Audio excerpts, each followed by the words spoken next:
When I was a little girl, I used to love fairy tales. Snow White, Beauty and the Beast, Cinderella, it was my favorite. I was always encouraged how they would take something so broken and it would end up so beautiful. Well, as I've gotten older, I've come to realize life is not a fairy tale at all. It's very real. But you know, God can take our brokenness and He can make something so very beautiful. So join me as we explore chapter by chapter stories of faith, determination, and courage of people that you may very well know. You may not think you do, but we all have a story to tell.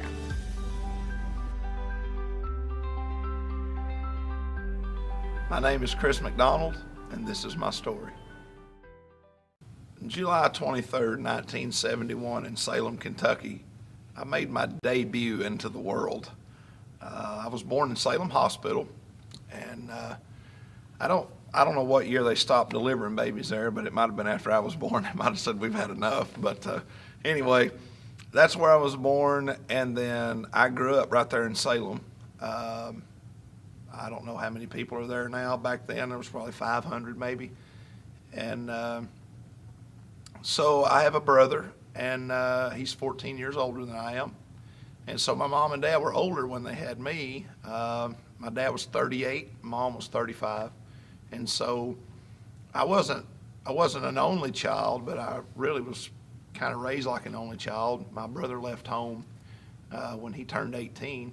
So I was 4, and I really just have no memory. I mean, I've seen pictures when he was home when I was little, but I really have no memory of him being in the home when I was there, after I was born.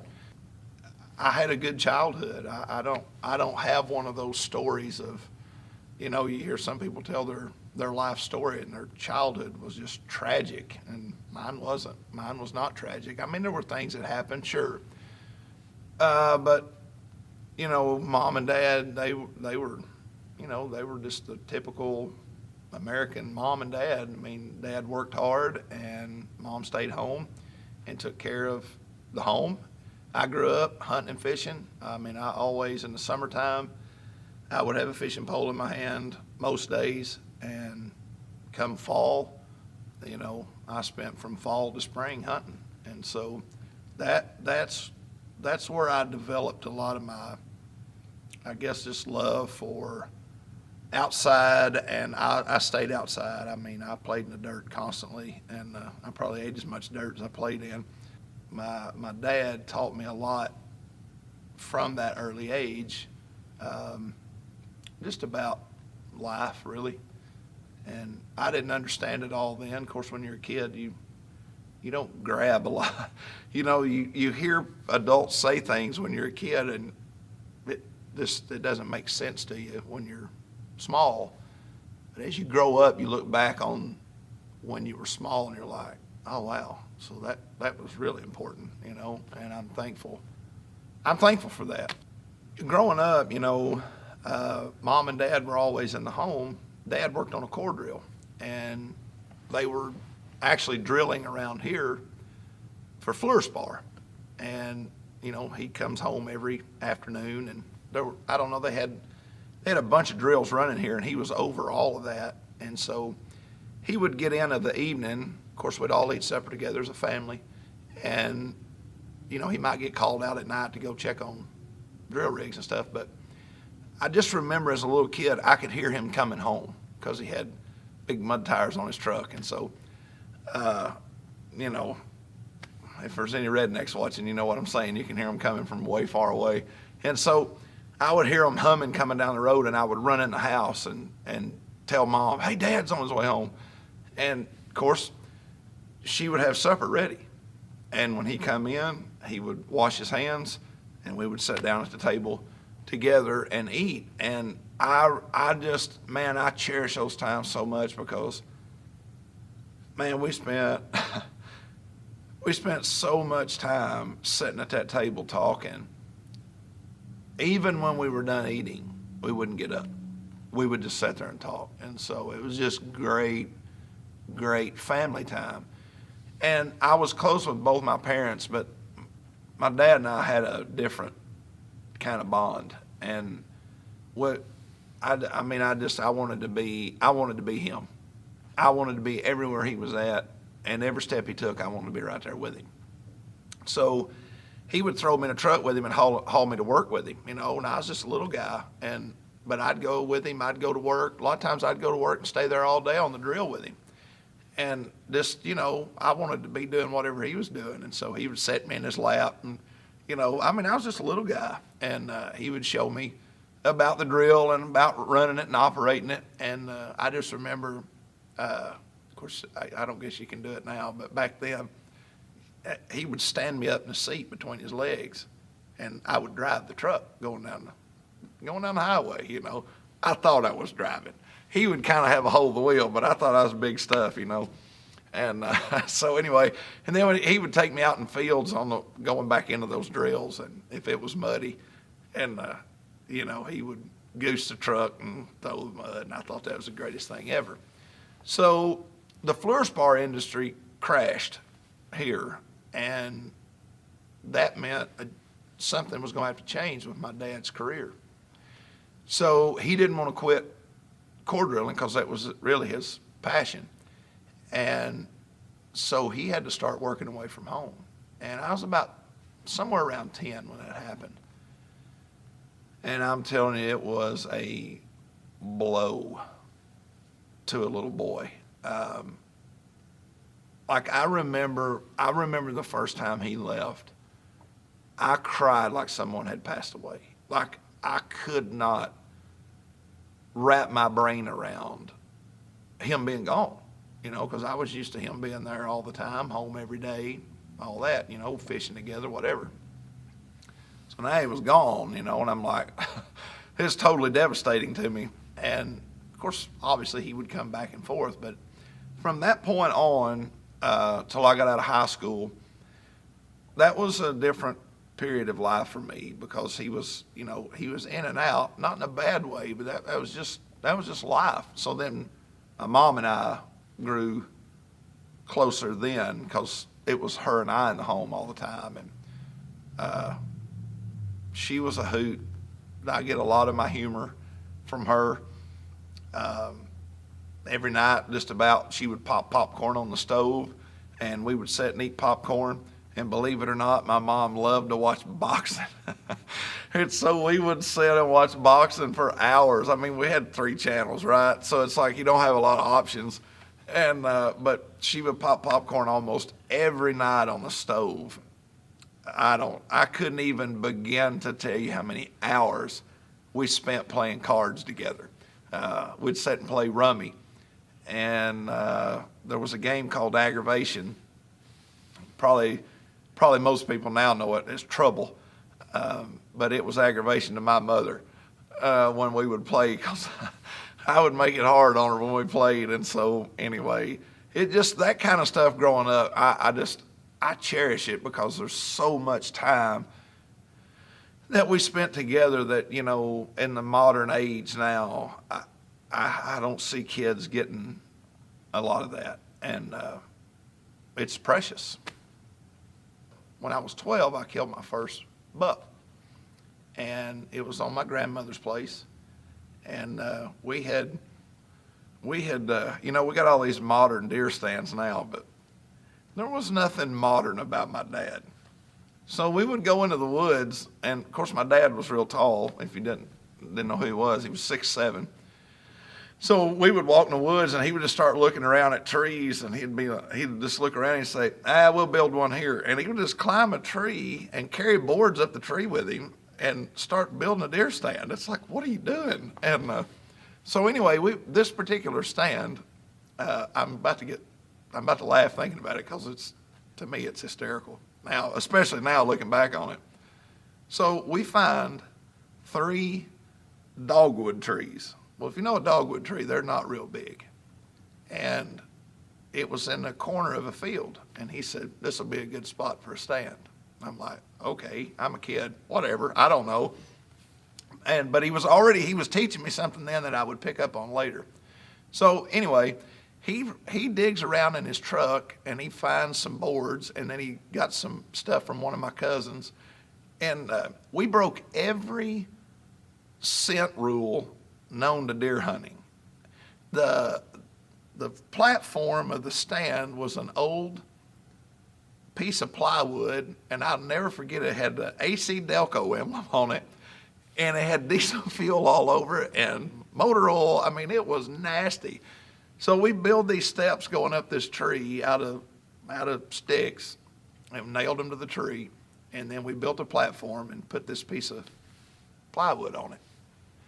So anyway, deer season rolls around, and he's coached me, and we've talked about different scenarios. And one particular scenario we talked about, it happened to the letter. I mean, it was to the T. A doe popped out, and this buck popped out. Well, to a 12-year-old boy, it looked like a caribou walked out. I'm like, oh my, and so, I mean, my heart immediately goes to like, I don't know how many beats a minute, but it was way more than it should have been. And so, I'm getting ready, and I'm sitting on his lap now. I kind of scooted around there and got up on his leg where I could get on a shooting brace. And so he's talking right in my ear, and I mean, I feel like I'm there right now, honestly. And so the buck is out in front of me, and he's making rubs on bushes. And so it's exactly what we had talked about if this unfolded. So I've already seen this happen in my mind, and now it's happening in front of me. And so he's coaching me the whole way. And he gets to the point where he just said, when you get a shot, you take it. Well, that meant a lot in that moment, because I realized he trusted what he taught me. So the opportunity opened up. I took the shot. Now it's total chaos, and the deer almost goes over, and he jumps up and takes off running. But when he come running out, he come running by us, and I could tell I'd made a good shot on him. Now remember, we're in 3 little bitty dogwood trees. I don't know how we kept from uprooting them, because he's so excited that this has happened. I'm so excited this has happened, and all 3 trees are doing this, And so we watched the deer run out in the woods and fall, and I mean, it was an awesome moment, and I'll never forget it as long as I live, And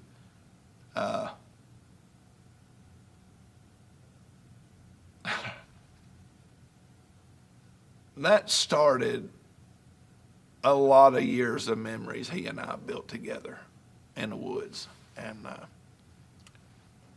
I wouldn't trade it at that one moment.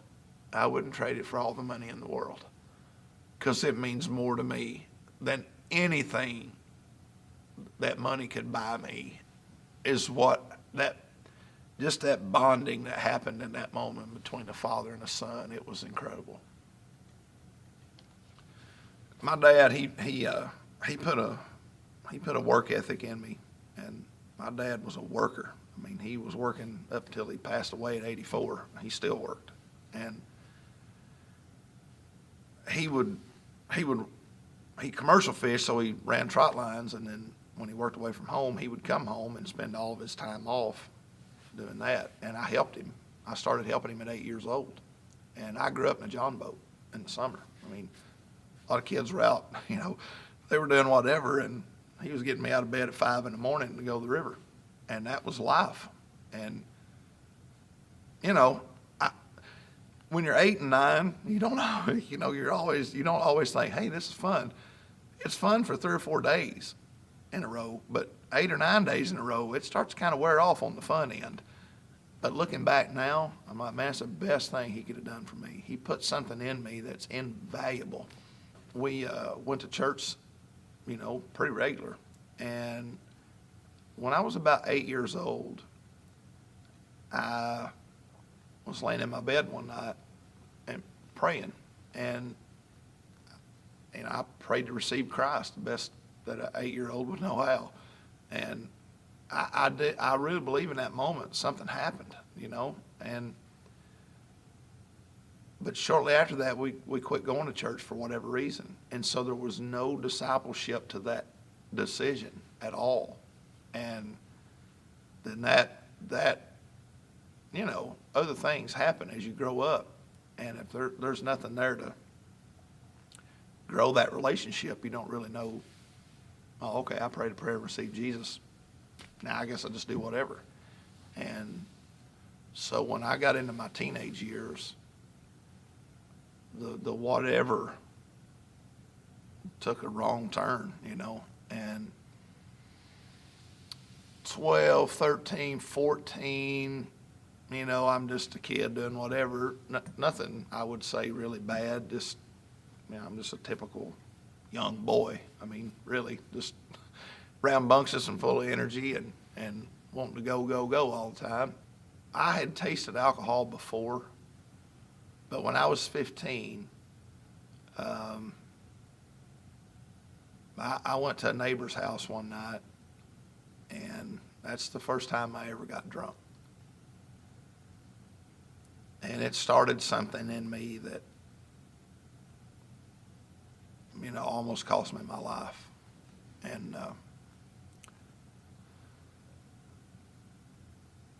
if somebody that's never had any kind of issue with something like that, it's hard for people to understand.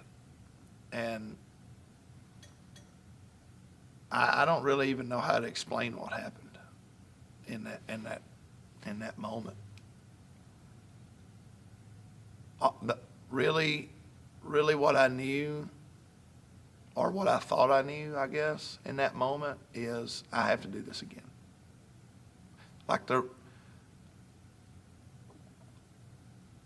I mean, honestly, it was just devilish. And it did something to me that I wanted to do that again and again and again. And so it opened me up to a world I wouldn't recommend for anybody. And that's why you need to know where your kids are at and who they're hanging out with. And it started me down a road of really heartache, honestly. And it caused a lot of heartache for my mom and dad and a lot of other people. And I turned 16, got my license, and man, that was just gas on the fire, I had my license, now I thought I had a little bit more freedom, and I was on the run. And I don't have a middle gear. I'm pretty much wide open either way, If I'm relaxing, I'm really relaxing. And if I'm doing anything, it's full on. So if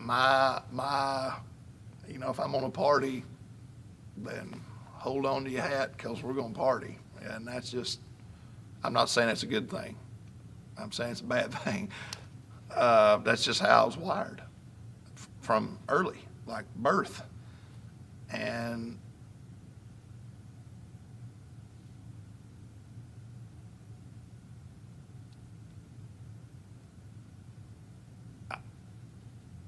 I really, my dad, he was working away, but I caused my mom a ton of grief.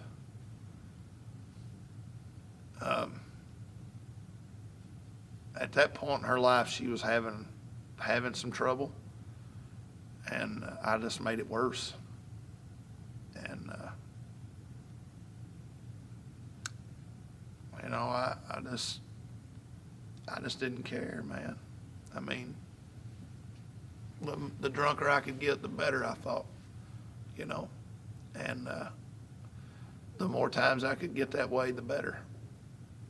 And I don't understand all that to this day. I don't really know, because it's not like I mean, it's not like I grew up in that, you know what I'm saying? And, you know, my school years, I had done good in school and even up into high school, but once I hit my sophomore year, I was done with school.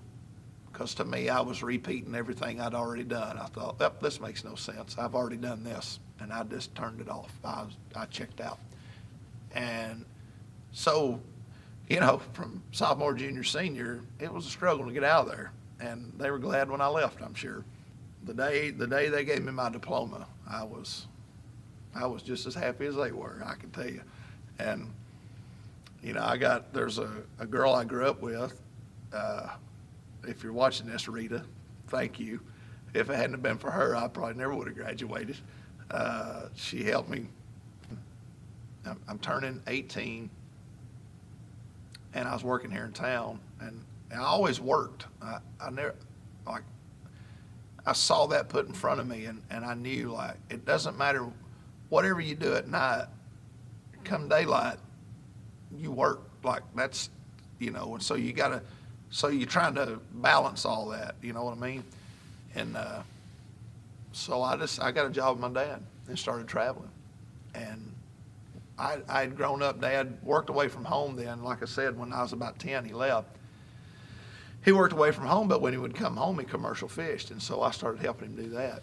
And so work was it's just in our blood, you know? And so I would work away from home with him, and then when I would come home, so I could keep it kind of under control out there because I'm with my dad, you know what I'm saying? So I could get enough of something, and I could just, you know, turn it up and down it, and then go straight to bed, and then get up and work. We worked 12 hours a day, 7 days a week, however long we were gone. Well, all my money was being sent home, put in the bank. So when I got home, an 18, 19-year-old boy with a bank account that, you know, I mean, now it's probably not a lot of money, but back then, when you don't have no bills, I had a lot of money to run through. And so that was more gas on the fire that's already out of control. So, you know, I would come home, and however many days we were home is how many days I was wasted. And it was a lot of turmoil inside. Like I wanted to die, and I didn't care if I died. Well, I met Sue when we were both 18, and I know everybody, you know, thinks love at first sight, whatever, but no joke. When we met, I thought, holy moly, like, you know, I'm not saying I had the best motive in mind, because remember, I'm not living for Jesus. So, like, honestly, when I met her, it set the world straight for me. Like, I knew, like, I just wanted to be around her, because she just brought, I don't know, she brought something that no one else ever had. And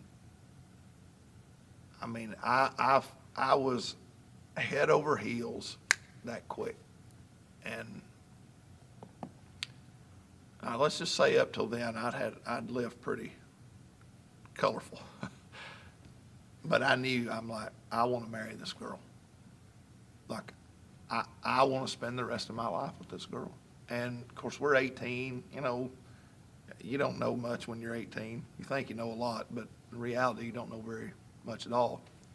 But I knew I want to spend my life with her. And so we didn't date very long. And again, remember, if I'm all in, I'm all in. There's no restraint. And so I just looked at her one night and I said, I can't hardly believe this.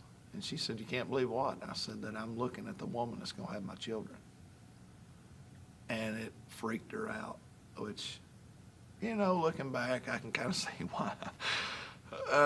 If there's an 18-year-old guy saying I'm looking at, and so it spooked her off.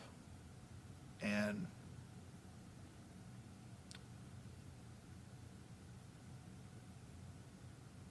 that was, if you would have took my heart out and mashed it, it wouldn't have hurt any worse.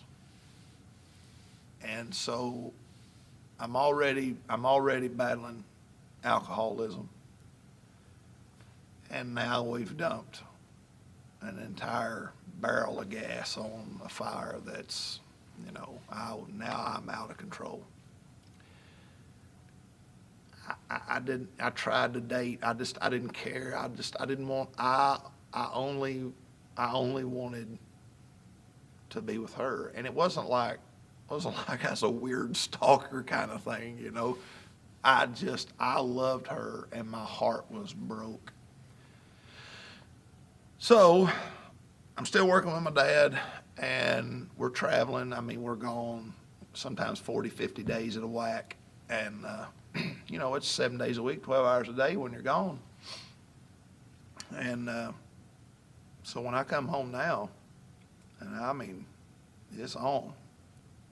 A lot of people don't know about that kind of stuff.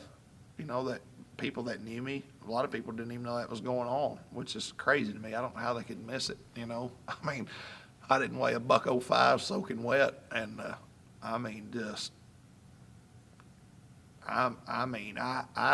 had zero filter. I was just obnoxious. I was a jerk. And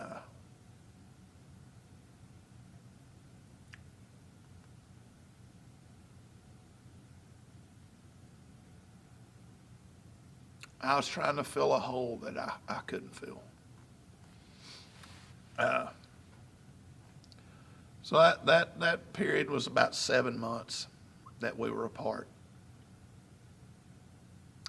And I'd come home from work off the road, and I was at Salem, and a vehicle pulls up, and it's Sue. And so, now this is for all the old schoolers. I rolled the window down.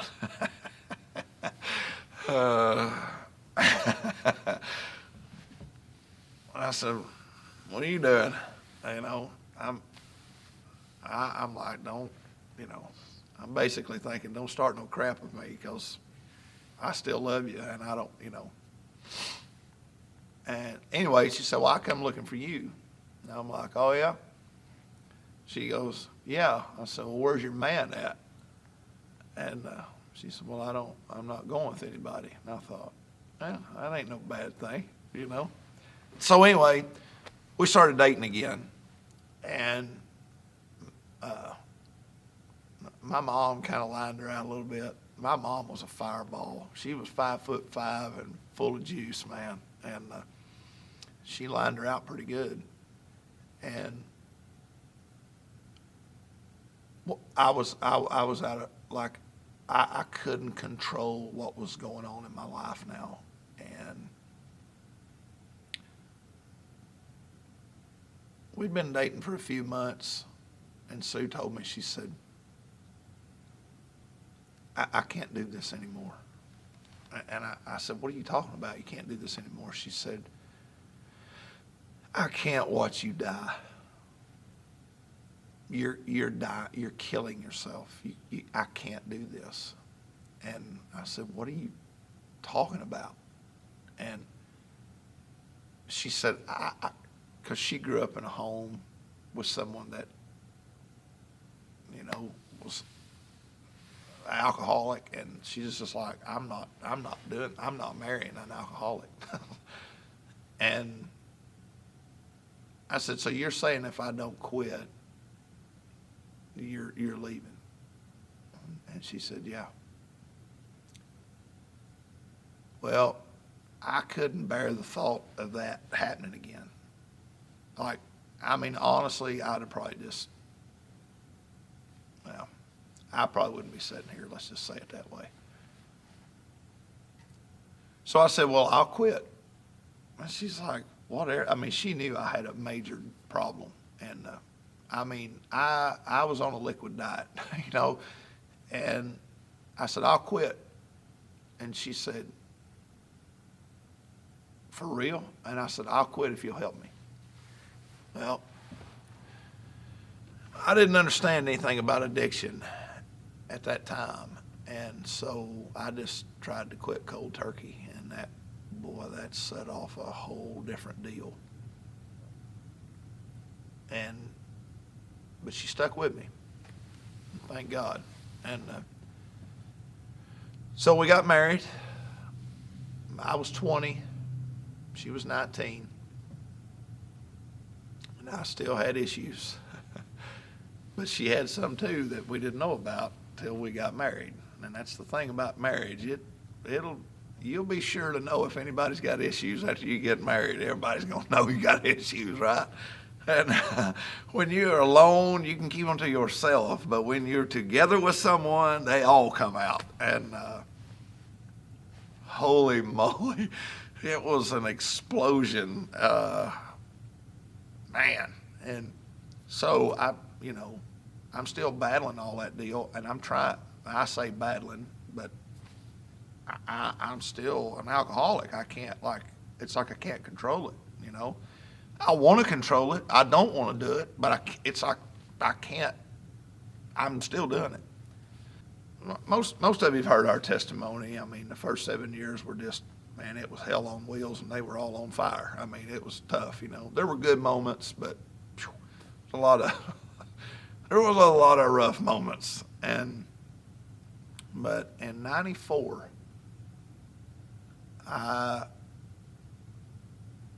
everything changed for our marriage and our life. Sue had been going to church some. And I didn't want anything to do with it. I went with her a few times, and I said, nah, I'm done with this. I said, those people are doing what I'm doing, and then they come in here and act like they're all that in a bag of chips, and so I'm out. And because remember, I'm all one way or the other. But something changed. I had a man that I'd known my whole life. He invited me to go with him on a trip. It was a work trip for him, but he wanted me to just go with him and help him drive. I was like, okay, I like driving, and I'll go. And that man's name is Danny Hunter. And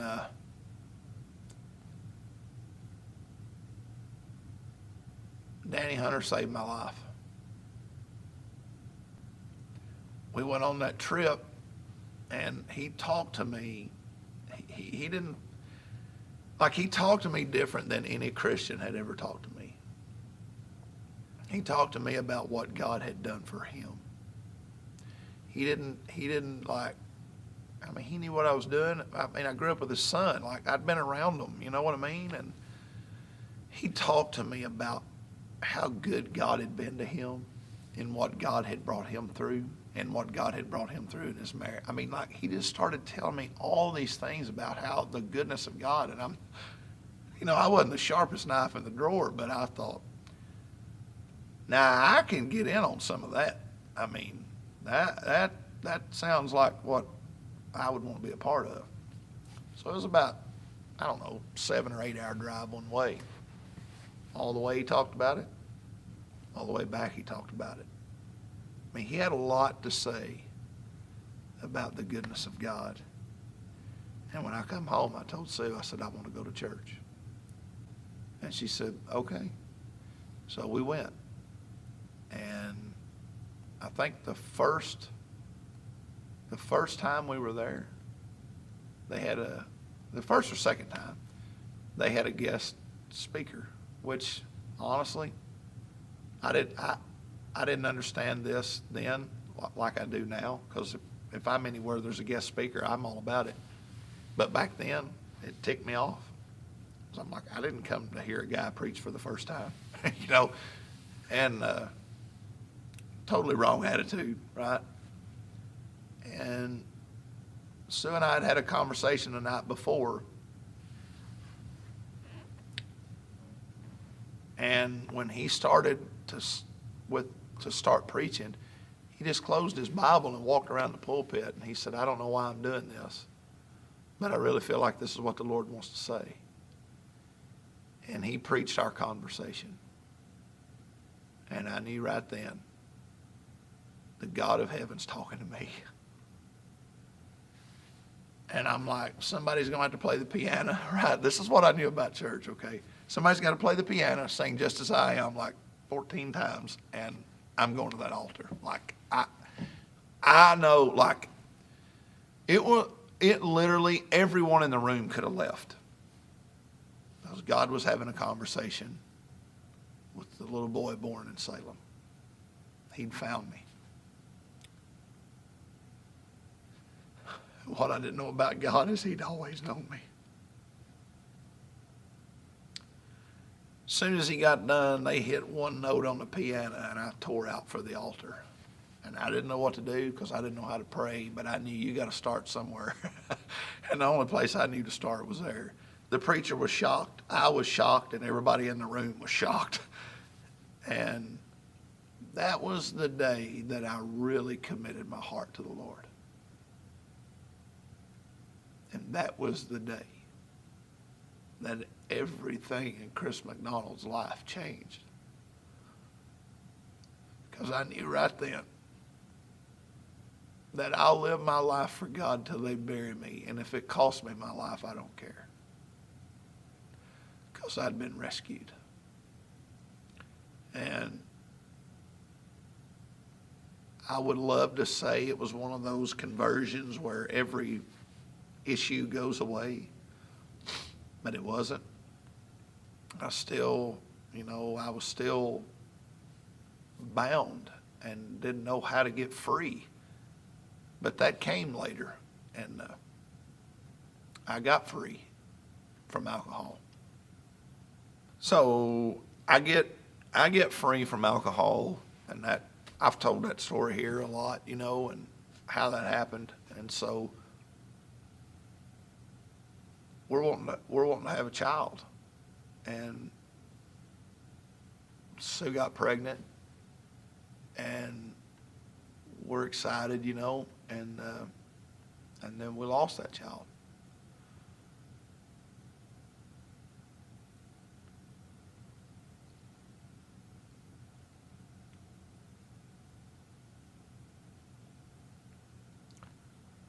And I didn't understand. But I didn't blame God, and I didn't turn away from him. So I already made my mind up. I'm not running. I'm not turning away from him. And so we just kept praying, and we kept believing God.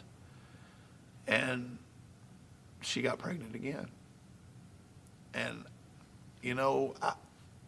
I didn't understand. Again, we were young, and I thought, man, I want a little boy, because I remember that dad and little boy thing. And we found out we were having a little girl. And my knee-jerk reaction was not pleasant for my wife. Let's just say that. And I was still working away from home, and the further along in the pregnancy, we're getting excited, and we're seeing ultrasound pictures, and now you're starting to feel Aaron move in Sue's belly, and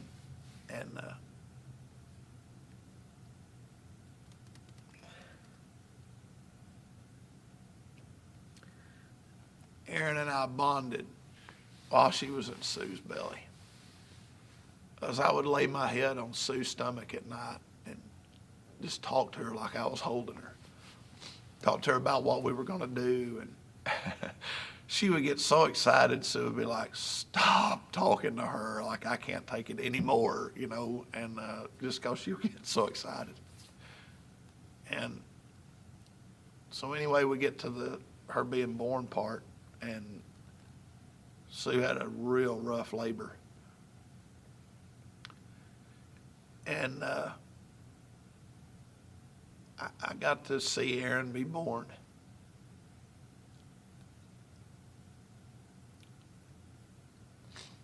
And honestly, it was the greatest day of my life. Outside of giving my heart to God.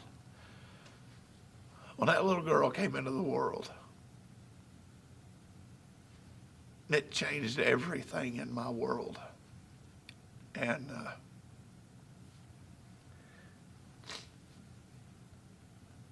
I wanted to do everything I could do to make sure she had a life that pointed her toward God. Like, I wanted to do everything I could do to give her every opportunity to make it. And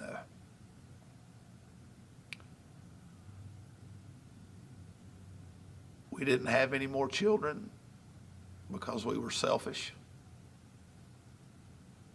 And that was a mistake. And I think that's why I love kids, you know, and I don't care how small they are. I like holding kids and loving on them, and I love kids, and because I'm a kid at heart, you know, and but having her as a daughter, I'm so thankful that God trusted us to give her to us. And I know our other child will raise in heaven. So that one's in our future. And but I tell you, we're blessed to have the one we have. So I want to fast forward a little bit. Obviously, you know, well, maybe not everybody watching knows, but I'm a preacher. I pastor here at Life in Christ. And that all came about when I knew God was calling me to preach. At first, I thought he might have got the wrong number. You know, I'm like, oh man, really? I mean, I've raised hell every way you can do it here, and I probably don't need to be the guy preaching. You know what I mean? And so I just didn't see like how that could be. I didn't understand. I didn't understand redemption and restoration like I do now. So it made no sense here to me. But I knew in here, this is what I'm supposed to be doing. Like, this is it. So at this time, I'm working on a towboat. And so I just size all that down. When I knew I was called to preach, I left the river. And so following my dad's work ethic, I was working on the river, but on my days off, I was cutting timber. And so I just went to cutting timber full time and preaching on the weekends, and, you know,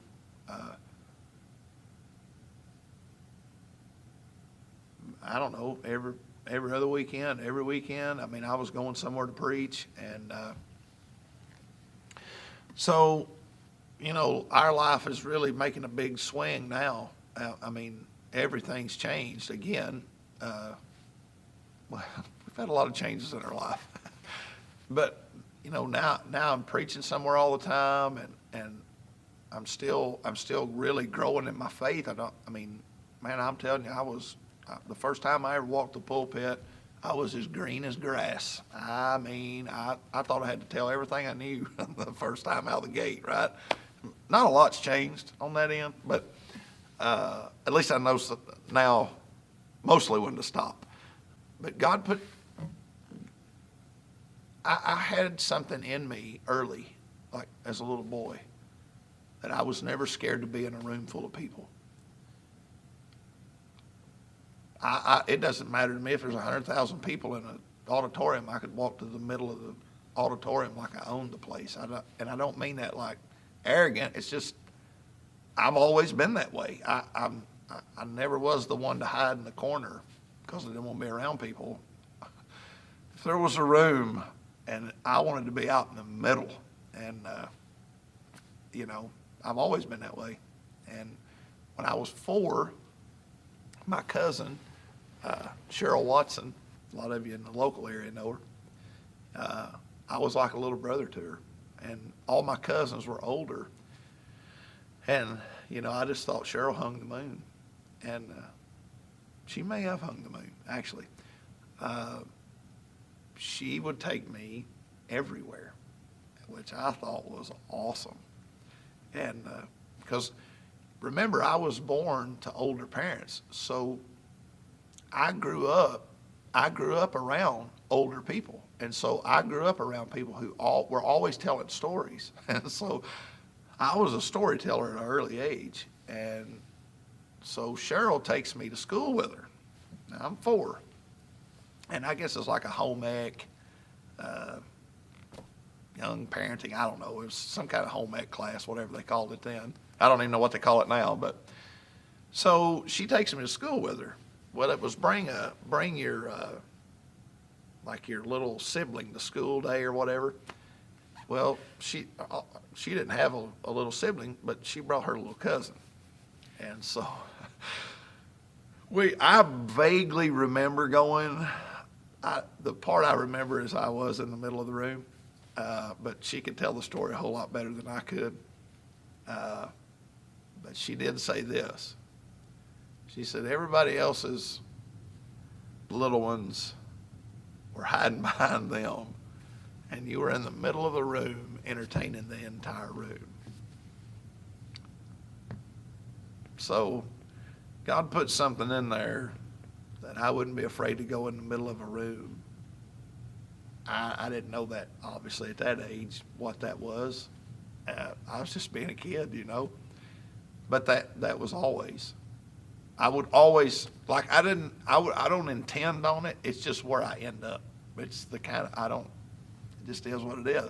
I don't intend on going to the middle of the room, but I always end up in the middle of the room. And so, but it's just that deal. And I always wanted people to be happy. I don't like sadness. One of the teachings that was real, I don't know how many times I've listened to it. Now, this will tell you it was on a cassette tape, so it's been a minute. T.L. Osborne preached a message. The title was Faith Unshakable in Christ Unchangeable. Man, it's a gem of a sermon. And I really want to encourage whoever's listening to this. That's how you have unshakable faith, is knowing that Jesus Christ is unchangeable. And that's how you walk through things that other people can't get through. Because you have a faith that's unshakable and a Christ that's unchangeable. And, the Word of God is the most wonderful message that any human could ever get. It's straight from heaven. And, that's why it's so important to build your life on the Word of God, and knowing that Word is unchanging. It's solid. And I want to encourage you in that. I don't know, again, I don't know who all's listening to this. You may be listening to this and don't even know Jesus. That'd be your best decision, is to give your life to Him. And then get in a Bible-believing church and serve and build your life on the unshakable Christ. Build your life on Him and His Word. And then you'll have a faith and a life that is unshakable. Well, as most of you know, Sue and I started coming here to Life in Christ years ago, which that's a whole story in itself, really. And, we served here, and then we knew God was calling us to go to Texas, to Amarillo, to train there. And so that's what we did. We didn't go there for a position or none of that. We just went there and served our hearts out for 5 years. And really, we just thought we'd be there forever. And then we really, long about the 4-year mark, knew in our hearts, man, we're supposed to go back Kentucky way. And then we really weren't sure where. Of course, that all come about, and here we are. So we've got a pretty long history with this place, even though we've pastored here 13 years now, and but we have a longer history than that with the church here. And some of the stuff that through the years that has really molded our life, some of the teachings, just, I can't remember just all the particular ones, there's so many, but some of the men of God that I've listened to and learned from, that really put a foundation of faith down in me. Brother Copeland and T.L. Osborne. That's where I really learned to. T.L. Osborne's where him and David Brown is where I really learned to communicate the gospel. Just keep it simple. And Brother Hagin and Pastor Billy Joe Doherty,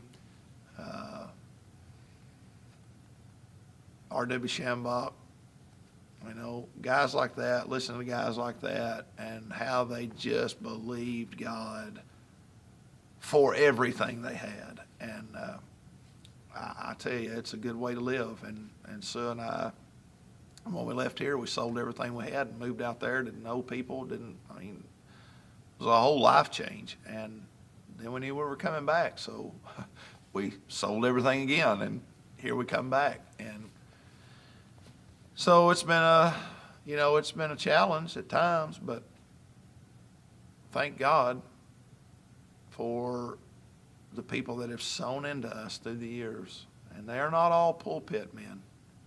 It's a lot of people that fill the pews and, do the things behind the scenes that have put stuff in us that, quite honestly, will last us a lifetime, because it wasn't a pulpit preacher that rescued me. It was just a man that loved Jesus and that served in his church and was willing to talk to me. And that's why it's important to serve in a local church, because you just never know who you're going to reach and what reach they may have after you find them. I'm Chris McDonald, and that was my story.